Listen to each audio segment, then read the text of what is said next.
Tsafak Ndokmo pour la rubrique high-tech. Bonjour Tsafak. Rebonjour. Ça va? Cher. Très bien, merci. Alors on va parler de quoi ce matin? Comme je disais en début de l'émission, nous allons parler du son. Son. Oui, et c'est pas le son de blé ou le son de maïs, ou alors le pronom possessif, si je ne me trompe pas, mais c'est... Le son peut écouter la musique. Voilà, par exemple. C'est ça. D'accord. Alors, on en parle avec vous. Oui, merci de me donner cette opportunité-là. Bon, le son dont il s'agit ici, c'est en fait une vibration mécanique d'un fluide qui se propage. Je sais que c'est lourd, donc je vais expliquer. Si je fais ce geste-ci, le bruit que vous entendez, c'est parce que la vibration que j'ai engendrée se propage dans l'air pour arriver à vos oreilles. C'est ça le son.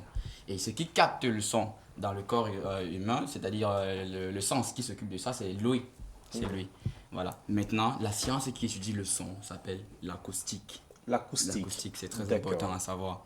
Quant à la psychoacoustique, c'est cette branche de la médecine là qui étudie comment est-ce que les organes du corps humain perçoivent et interprètent le son.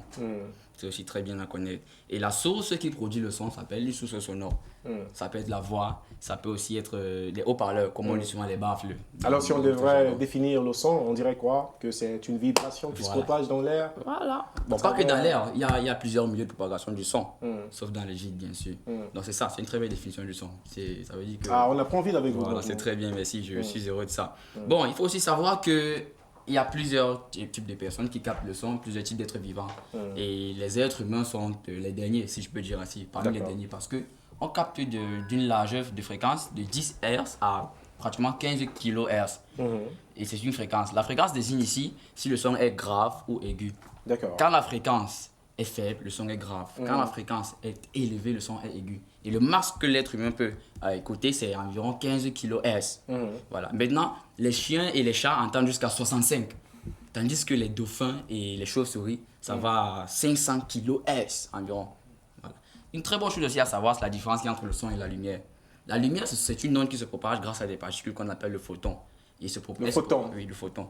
Et elle se propage dans le vide à 300 000 km la seconde. Alors que l'air ne peut même pas se propager. Alors que le son ne peut même pas se propager dans le vide. Il a besoin de matière, il a besoin de substance pour vibrer, pour faire vibrer la matière et se propager.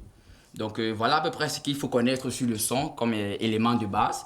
Parce que la prochaine séance, le lundi prochain, je vais parler des applications et de l'importance technologique de l'étude du son.